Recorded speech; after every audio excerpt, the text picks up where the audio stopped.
Some repetitions on the times.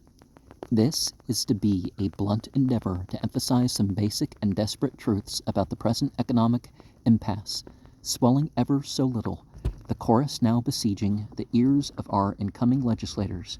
It will be remarked that nothing in these paragraphs has not been suggested several hundred times before, but such a remark can hardly be taken as a proper objection.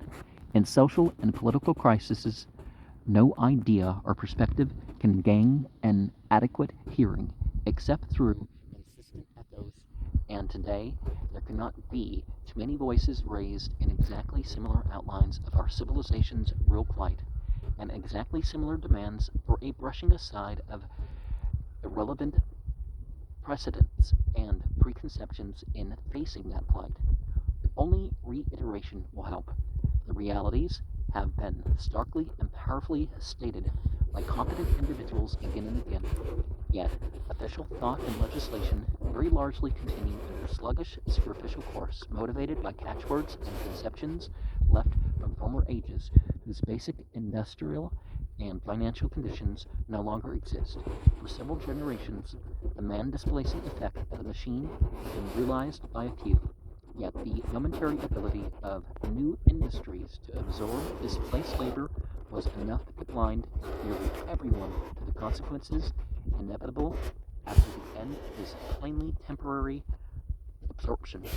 Even when the end did come, the majority refused to realize it.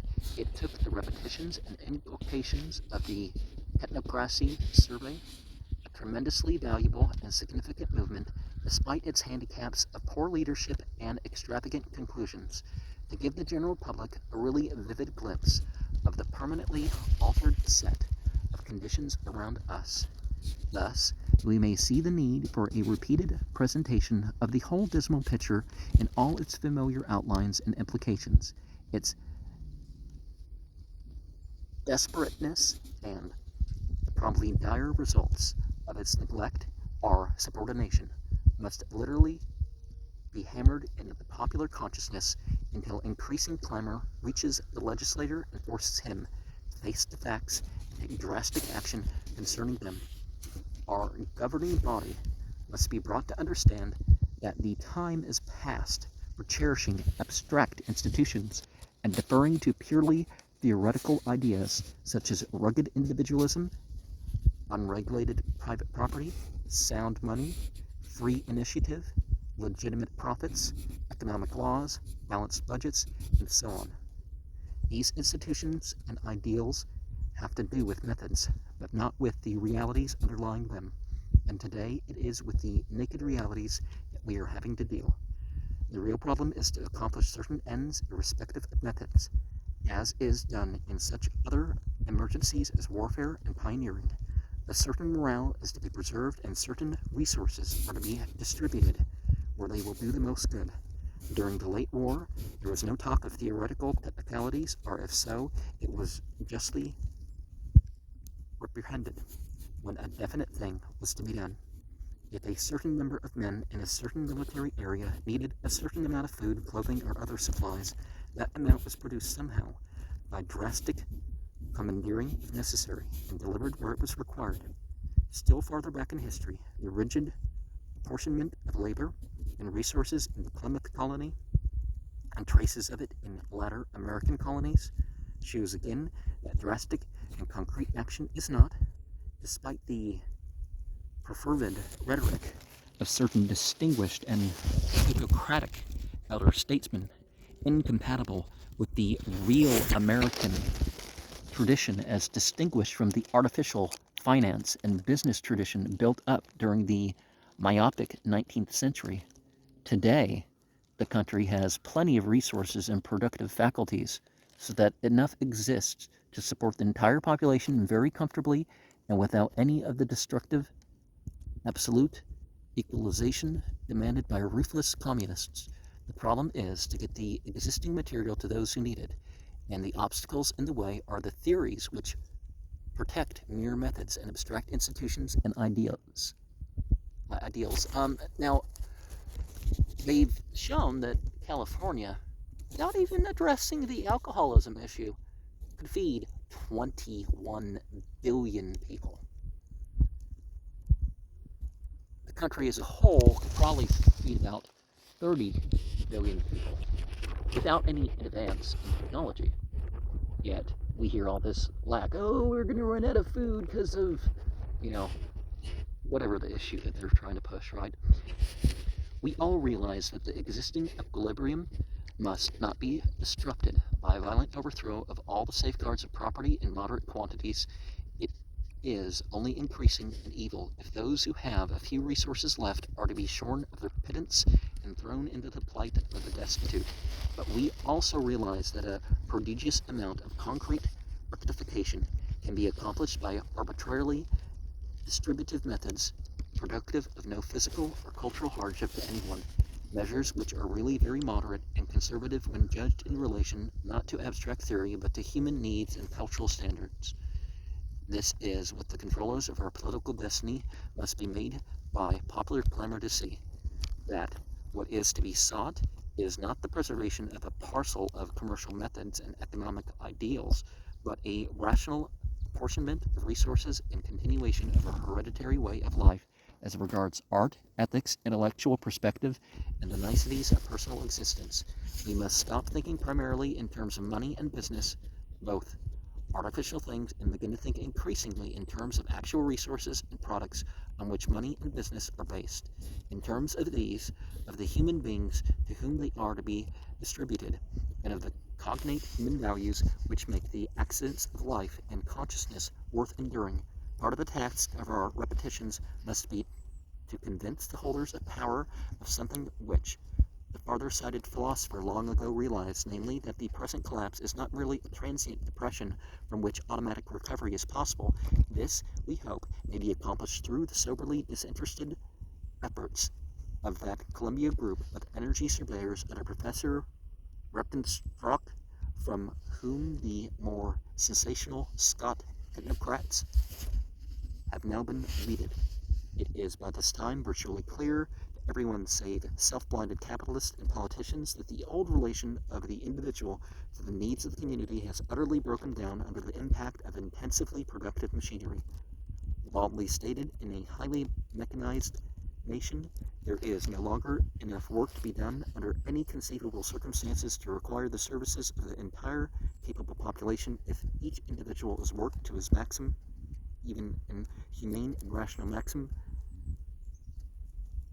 capacity. This is an unbeatable truth around which no amount of sophistry can get. It means that from now on, no person of average ability and willingness can be given a guarantee of food, clothing, and shelter in exchange for work performed. There is not enough under a laissez-faire system for all to do, hence, a residue of the permanently unemployable, increasing as mechanical ingenuity increases, must always be with us. We have the three alternatives of feeding this residue charitably, starving it into a civilization-ending revolt, or restoring it to self-respecting effectiveness by artificially spreading work. Of these alternatives, the third is the obvious choice, but since it involves a regulation or minimization of private profit, it can be adopted only through a facing of realities and a wholesome repudiation of empty political and economic theories. To make the molders of policy realize this, our repetitions must be insistent, sober, and well-informed. We must also repeat endlessly the very real danger of annihilative revolution, in which case of indefinitely delayed relief lurks in the offing, despite the truly astonishing degree of popular patience exhibited thus far. Men cannot be starved or buffeted about perpetually without protest, and when a person has nothing to gain from an existing social order, he feels free to act against it. If a sufficiently large minority become convinced that an honest willingness to work under the present system will no longer gain them a living, they cannot be expected to otherwise than strike out for another system. Right now, it's the majority. Even now, the anti-legal acts of the Iowa farmers who prevent mortgage foreclosures through mob intimidation are highly significant. It is of course true, despite the Bolshevistic howlings in foreign centers like New York City, that what the overwhelming bulk of discontented Americans would aim for in a revolution would not be Bolshevism, but merely a new system of state control of property, ensuring a decent apportionment of resources within the existing civilization. It is not, however, equally certain that that is what they would get if they were actually stirred up to decisive and successful action. Americans know very little of the technique of social revolt. Hence, administrative leadership would inevitably fall into the hands of aliens already highly trained in that respect and harboring altogether different ideas regarding proper objects. Once the avalanche was started, it would be difficult for the conservative but untrained revolutionists to preserve the rational program against the astute machinations of the imported leaders with their utterly repulsive ideas derived from the slave heritage of continental Europe's undermen.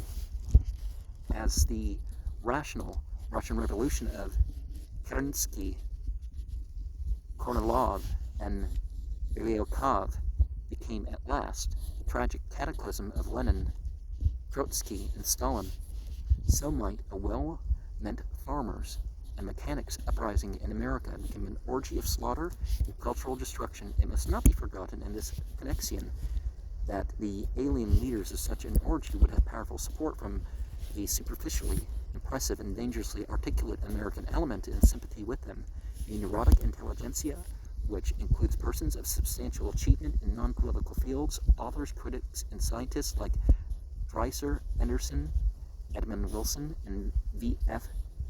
Calverton. Clearly, it would pay to go to almost any length to avoid even the start of an upheaval of any sort, and repetition must not fail to emphasize this.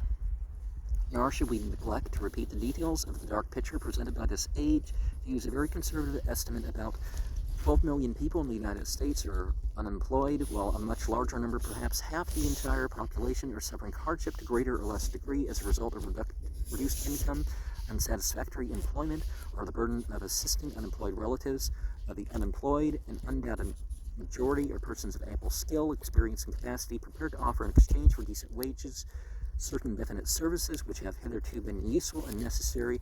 They are not less capable than the average run of persons still employed, but are merely the unlucky ones in the constant competition for the insufficient number of positions now available. A natural upturn in the current of business would restore work to many, but not to a great remaining bulk. Mechanical and commercial efficiency has arranged more and more methods, many of them devised since the dawn of depression, as aids in saving private profit, whereby all the needs of an unlimited consuming public can be supplied through the services of fewer and fewer human workers. These unemployed persons are for the most part still comparatively young and in reasonable health. They have diligently sought for work not only in their own respective lines, but in all other lines which they feel they have any chance at all of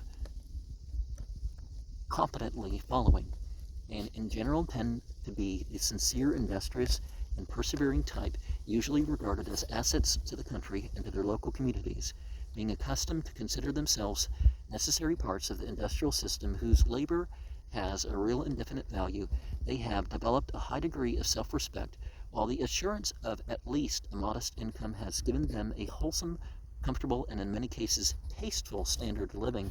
This standard of living is now so deeply ingrained that it cannot be lightly abandoned. Indeed, it would be a calamity if it were abandoned, since its good effect on the tone of the whole nation's civilization is so ample. Its holders expect certain normal rewards from life, and in return are staunch sustainers of the peaceful system of law and order which has until lately made such rewards possible.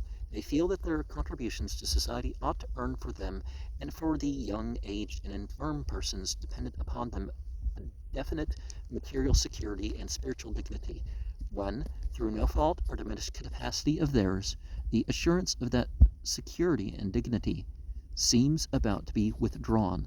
They have a right to demand that vigorous steps be taken to restore it.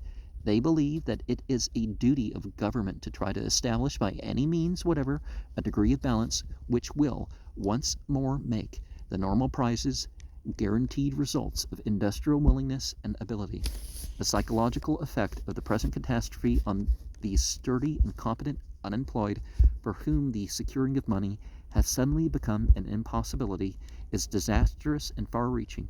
Faced in most cases with actual and unaccustomed hardships, and in any case with the preying anxiety about the future, they have on their hands an aimless idleness, for the topmost strata are trained to the intellectually and aesthetically profitable use of leisure, which vastly aggregates their mounting worry about food, clothing, shelter, and the maintenance of decent standards. The higher in the cultural scale the victim is, the more heavily does his new destitution press upon him and bewilder him, and many of great refinement and cultivated mode of life have been engulfed.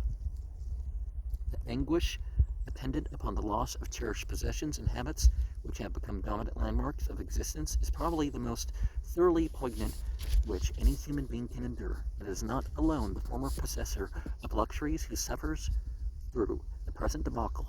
As previously mentioned, a large majority of the unemployed possess neatly seated standards, which, though far from sybaritic, nevertheless indicate self-respect and well-regulated social experience, and which must almost wholly be relinquished amidst the universal discomfort and distress of today.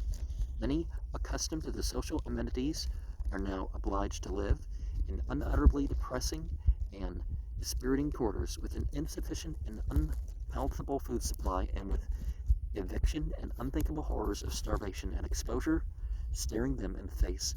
Desperation or deterioration of morale are under such circumstances almost inevitable. With nothing to enjoy or hope for, the victims are confronted by a choice between suicide and beggary, the proudest and most potentially valuable individuals often choosing the former.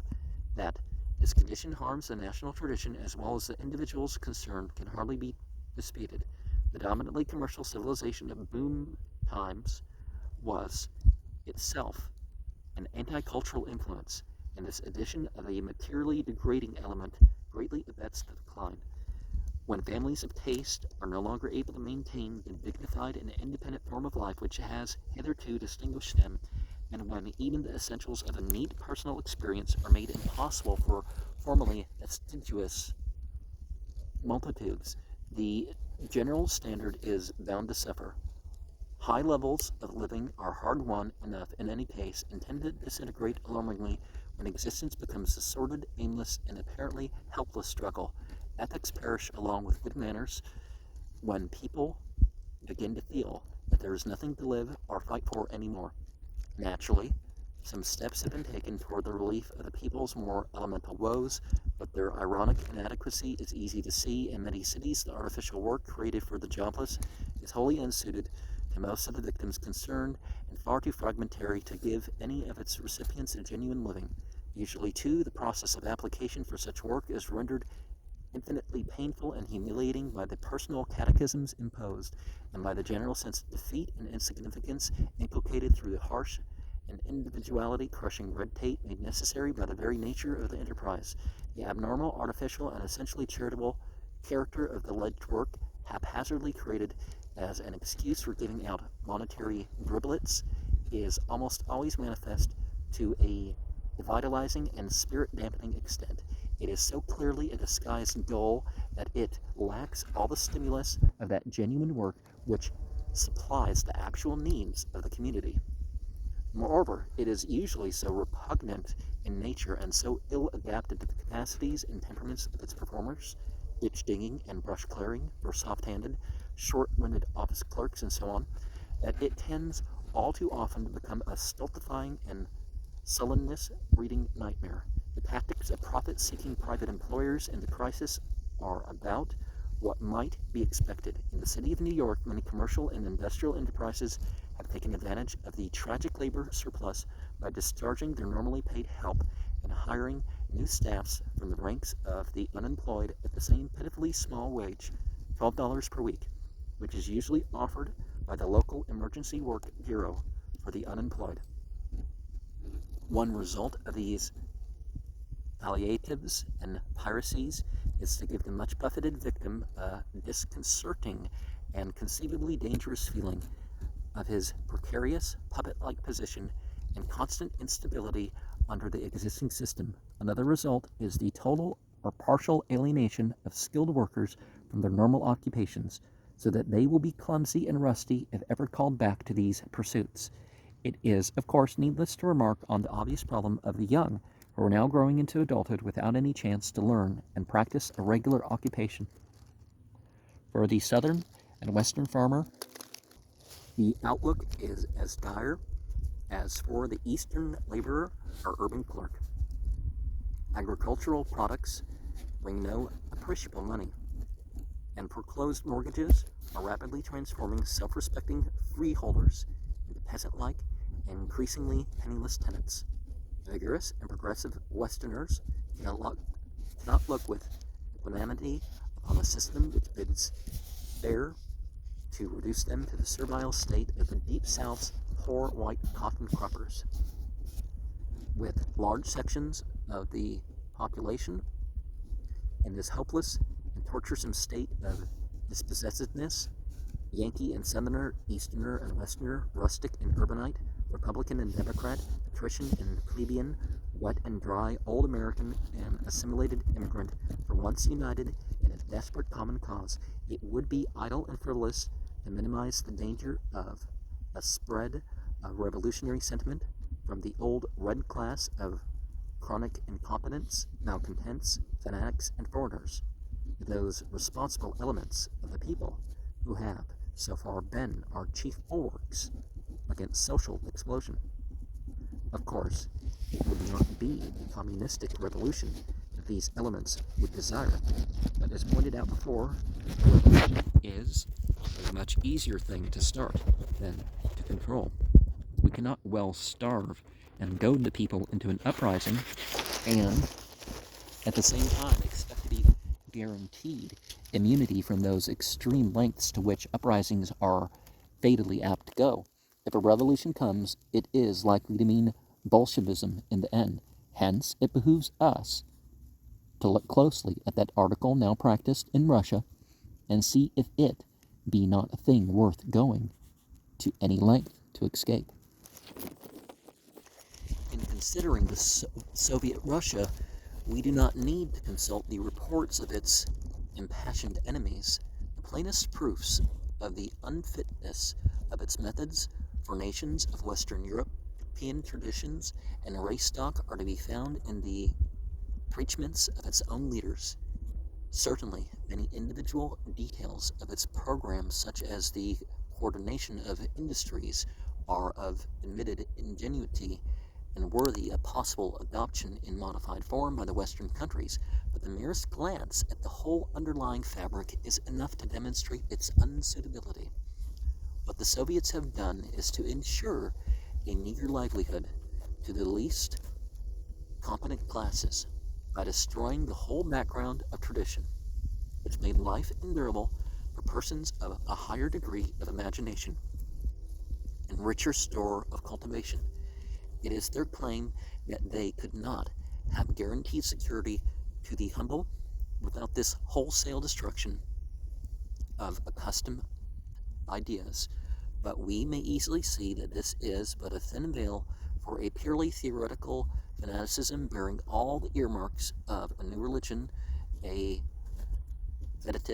fetishistic cult woven around the underman's notion of transvaluated social values and around a fantastically literal application and extension of the groping theories and idealistic extravagancies of the late Karl Marx. While of course the backward production capacity of Russia creates problems unknown in America, it is nonetheless clear that quasi-religious zeal for a new order with unaccustomed values born of the present leaders' hatred for the old culture which gave them a subordinate place lies behind the wanton destruction by the Soviets of all the refinements, cherished memories, familiar customs, artistic traditions, and historic associations which gave the civilized Russian its primary reasons for existence, to claim that a production and distribution system, including the humblest elements, could not have been devised and eventually made effective without this cultural vandalism is the sheerest nonsense. Alexander Dugin would totally agree with that part, right? A form of nonsense arising from the Marxians' hoary fallacy that economics and the arts are inextricably connected. The Bolsheviks' real objects are not primarily to feed the starving and give decent jobs to those willing to work, but to disrupt the whole system of privileged tenor in accordance with an elegance-hating theory of abstract justice, as between this theoretical ideal and the preservation of a real civilization of natural growth, they chose the former. They have made it possible for everyone to live, but have deprived life of all that makes it worth living. Such is the system which communists would like to see forced upon the United States. It is needless to rehearse the utter and degrading loss of individual liberty which results from the orthodox communistic theory that society is itself an organism in which each person is merely an insignificant cell.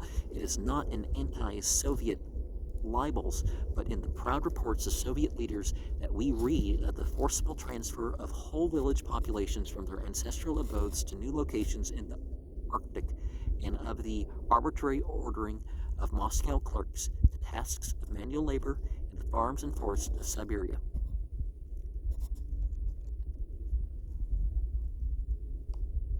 Just saw this thing, some prison, half the people die in 3 years. It's actually in the Arctic Circle. Thought the Siberian stuff was bad enough, right? All these things are logical outgrowths of what the Bolsheviks call their collectivistic ideology, and typical examples of the horrors which might fall upon us if communism were to gain a foothold here. The irreparable destruction on the purely cultural side is equally flagrant. The identification of all art, or what passes for it, with political and economic propaganda, and the virtual outlawry of the artist whose work is sincere and non-propagandist are things too well known to need emphasis. What they have produced is a vast desert of dry and immaturely conceived social tracts, redeemed only by a few promising and generally disapproved experiments. This in the country which produced Turgenev,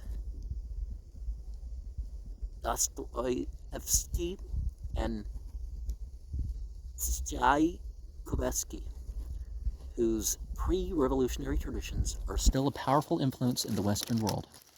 The Soviets' architectural vandalism, which destroys beauty right and left in the interest of practical efficiency, are anti-religious fanaticism. The less said, the better. Even pure science is belittled in favor of applied technology and of the pseudoscience which can be made to serve as communistic propaganda. When the meddling of the Bolsheviks with matters of personal identity and family life is perhaps exaggerated by some, it remains a fact that the hereditary traditions of honor and human relationships, which mean so much in Western European life, would be seriously imperiled wherever communism might secure a foothold. Likewise, our deepest racial instincts would be outraged by attempts to enforce Negro social equality. Well, equity, perhaps, but but we look now, if you remove the mostly white people from the list, you get different results. You also get different results if you look at African Americans, their children, their grandchildren, and focus there. So, but this was written at a time where, it was on average a better behaving group, but you judge the individual, not, oh, this is what happens with the group. But they were kept down, so, meritocracy, would be equality, right? Cherished landmarks and background details, the small things which give us a sense of placement, direction, and purpose in life, would be snapped away by the dozen. Our calendar, for example, would probably be butchered almost beyond recognition, with numbers substituted for the names of the months and days as frequently in 17th century New England and among the Quakers. Well, a lot of it because they want to not, involve themselves in the Roman stuff. The squalor and lack of privacy and living conditions imposed upon the Russian population is a portent of what would follow in communism's wake. It is, of course, clear that no nation with a fully representative population would for a moment tolerate such a chaos. Russia, having succumbed only after her better elements were murdered or exiled, that such murder and exile would be the lot of the best American elements in case of communistic revolt is virtually self-evident, and it might be added that the exiles would probably find much difficulty in gaining a permanent haven elsewhere, since all the European and colonial nations are too racked with unemployment problems of their own to welcome any large body of newcomers, no matter how high in quality. Probably Canada, climatically unsuited for a large number of us, would form the principal refuge, unless parts of the United States, such as the loyal, conservative, and overwhelmingly Native American South, remained free from Bolshevik control. If it be fancied that a realization of these perils will be enough to deter the desperate and dispossessed American unemployed from any rash move, we must remember that on the other hand, provocations are rapidly and unbearably increasing. Each year the situation grows worse, and relief money comes harder and harder. When all charities and appropriations trickle down to nothingness, and actual starving looms close at hand, how likely are the victims to employ the finer gradations of reason? Clearly a change must come out somehow, and the earnest wish of the good citizen is that it may come through the intelligent action of properly seated legislators and lead to something like a remedy rather than through a general tumult and chaos leading in all probability to destruction. The cultural fruits of 1,500 years of continuous Anglo-Saxon life, 300 of them amidst the molding influences of this continent, are too precious to be risked in the arena of savage strife. What then is to be done? Certainly no one is naive enough to fancy that a casual edict or two from Congress, even in the most approved direction, would be sufficient to produce an overbrimming utopia on 24 hours' notice. At the moment, it is unlikely that anyone could outline the long series of gradual steps and legislative experiments which would be needed to bring our political institutions into accord with changed realities, facilitate the wider distribution of resources, and restore to the willing workman the certainty of receiving a good living in exchange for labor. All we can expect at first is that the legislatures will slowly begin, through popular clamor and repetitions of the obvious, to shed the almost insane cowl of blindness, indifference, evasion, and self-deception which the mixed forces of inertia, reckless plutocratic pressure, and obsolete preconceived doctrines have drawn so tightly over their eyes. A genuine readiness to abandon the worship of methods, abstract formulae, and catchwords, to think in terms of the entire population rather than of the larger business interests, and to face the realities of the present industrial muddle with an open willingness to use unorthodox methods in achieving specific ends, is the most one may ask of the government at present, except perhaps a few immediate temporary palliatives such as domestic debt cancellation and an increase in public relief through the heavy taxation of very large accumulations of private capital. It would be absurd for a layman ignorant of the complex links of cause and effect involved in the regulation of production and distribution and in the readjustment of resources to do more than guess vaguely at any of the elements of possible recovery, probably a bald assertion of governmental control over the large accumulations of resources, a potential limitation of private property beyond certain liberal limits, would form one of the salient features. This would involve the state coordination and operation of the wider fundamental industries on a basis of service rather than profit, and would enable the hours and conditions of labor to be artificially regulated with a view to distributing work among the whole population no matter how little is left by machinery to be done, or how little profit could be obtained from the employment of many persons at a really living wage for only a few hours per week, it will probably be thought advisable to guarantee decently appropriate work to every citizen of the state, with a really substantial unemployment insurance to allow for the natural imperfections in this universal allotment. Reciprocally, however, the state will probably reserve the right to make work compulsory upon everyone when circumstances demand it, though refraining from forcing persons into remote and inappropriate industries as the Soviets do. Liberal old age pensions, beginning early enough to help in cutting down the permanent labor surplus, are virtually a foregone conclusion. Whether independent agriculture can be preserved, no one can properly predict. If this and independent merchandising survive, certain complex price fixing and other auxiliary measures will probably be necessary.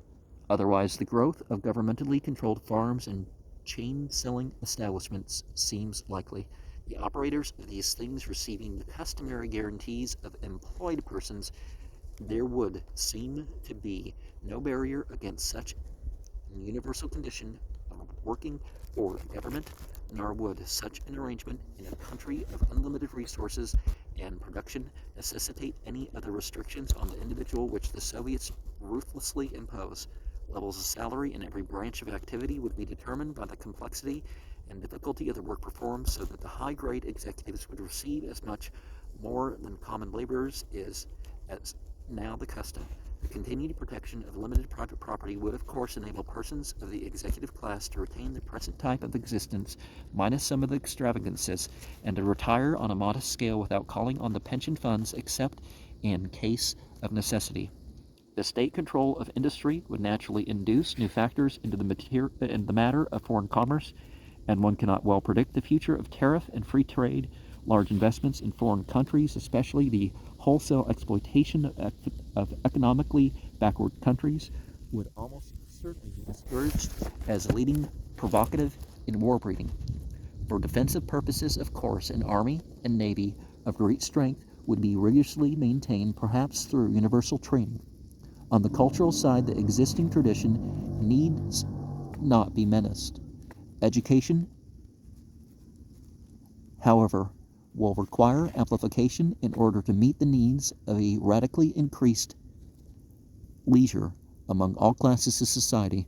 It is probably that the number of persons possessing a sound general culture will be greatly increased, with the correspondingly good results to the civilization. On the other hand, it would be foolish to assume that the more mentally sluggish types will ever lose their present cultural inferiority. Well, it depends on how they're trained, right? By their culture, Curricula will naturally be shaped to fit existing conditions, and in view of the now complex nature of government and industry, civics and economics will receive enhanced attention. If anything approaching the Soviets' reshaping of popular conceptions is attempted, it will probably be in the direction of removing the old tendency to judge the individual by his industrial status, a step made necessary by the extension of much potentially cultivated leisure to persons of varying occupation. Naturally, this leisure plus education will bring many of the skilled laboring class into fields of intellectual and aesthetic activity, removing them altogether from the traditional cultural state of the workman, and this removal must be recognized. Where the course of good sense will have to differ most widely from the plans of old-time idealistic socialism is in the matter of political organization. Nowadays, we realize that no layman, no matter how generally cultivated, is in any way capable of passing on any average point of governmental policy. National affairs, in an age of intensive mechanization and widespread organization, have become so involved and technical that only an administrative and economic expert or trained engineer can form any genuinely clear idea of how certain broadly desirable results can be secured, or what the ultimate consequences of any proposed measure will really be. all the factors of cause and effect in political action and in the problems of production, distribution, and national maintenance have become so infinitely complex that the ordinary individual can no longer hope to trace them. Today, the man of the street casts his vote for things he actually knows nothing about, and nothing but the subterranean control of large industrial interests, now a menace because of our changing economy, has so far saved the nation from general incompetence and irresponsible chaos in government. Obviously, government by the people is now a joke or a tragedy, although government, for them, remains as the most logical goal. Is it what Osho said? I mean, he's, said much, after this one, but, but America's not a democracy, so, it's just a nice phrase that people say. Though the wider distribution of resources must be accepted as a cardinal policy, the narrower restriction of power will be a necessary corollary.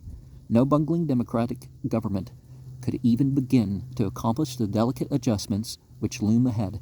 Laymen of slight education and low intelligence are wholly useless and potentially harmful as determiners of the national course, and even laymen of wide education and high intelligence can do no more than roughly and often erroneously judge the general executive caliber of certain administrators from watching their performances in a few fields which may happen to be familiar.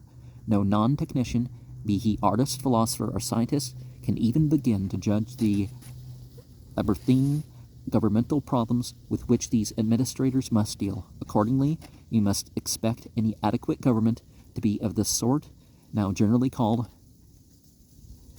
fascistic, forming, as it were, an oligarchy of intelligence and education. Office holding must be limited to men of high technical training, and the franchise which elects them must be granted only to those able to pass rigorous educational examinations, emphasizing civic and economic subjects and scientific intelligence tests. Elective, well, that's how you use your intelligence more than actually how much intelligence people have. Elective offices ought to be very few, perhaps no more than a single dictator, in order to ensure harmony and speed in the execution of necessary measures. What would make such a system perfectly fair and representative would be, of course, the equal availability of franchise-earning educators to all, an effective reality in view of the leisure of the future. Corruption naturally could not be entirely abolished, but there would be undoubtedly far less of it in a government of the educated and the intelligent than in the haphazard governments of today. The difficulties in getting such a government established, like those in getting any useful measure enacted, need be underestimated by none. Therein lies the tenuous uncertainty of all predictions. However, it is noteworthy that in times of national peril, the bulk of the people holding the balance of physical power are often willing to support policies which, although beyond their understanding and tending to curtail their power, seem to them honestly designed for their benefit. Thus, despite minority grumblings, Mussolini was borne to office by the genuine will of the Italian people. Such are the prophetic guesses of a layman, self-disqualified, as just noted, from any pretense to authoritativeness. It must be understood that the real developments of the future are utterly beyond prediction, since wholly unseen or wrongly appraised factors may swing matters in totally unexpected directions. Even without these factors, many conceivable alternative courses, some not vastly removed from ordinary capitalism, exist. The preceding guesses, including perhaps the extremes of departure from present conditions which could reasonably be called for according to our present idea of the possibilities, all that seems certain is that the general problem must very soon be squarely and scientifically faced by the government without regard for political and economic orthodoxies, if the peril of an unfathomed revolutionary abyss is to be averted. Hence, these repetitions of things which thousands have been thinking, saying, writing, and publishing in the last few years. Nowadays it would be millions because of social media, right? They are things which must be repeated more and more widely, publicized as technocracy was publicized. If the slow and dim-eyed forces at the helm are to be impressed in time to take preservative action, we must cease to fear being trite. Here are the facts. Millions are unemployed, probably permanently under the present system, and existing in increasing misery and fear. It is no longer possible for ability and willingness to work to guarantee a man a decent living, and the widespread conviction of this is undermining public morale.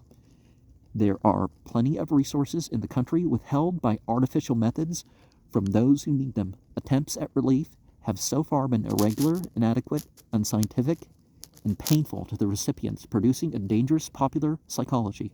When men feel that an existing system has nothing to give them, they will strike out for another system. Insecurity for half the nation means disaster for the whole. If the people are starved into revolution, the worst excesses of communism are very likely to occur.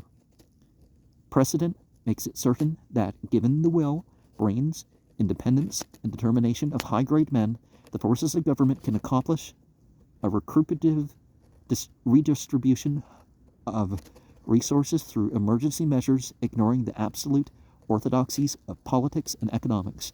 What is needed is a restoration of the power of normal work to ensure each individual a self-respecting status and a modest quota of food, clothing, shelter, freedom, and recreation. Enough rewards, that is, to make life under the existing civilization worth enduring.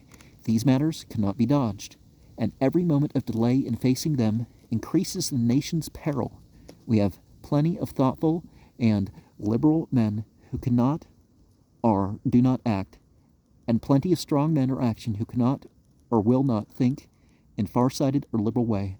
Are there not a few in the seats of power who have both the minds to think and the strength and opportunity to act?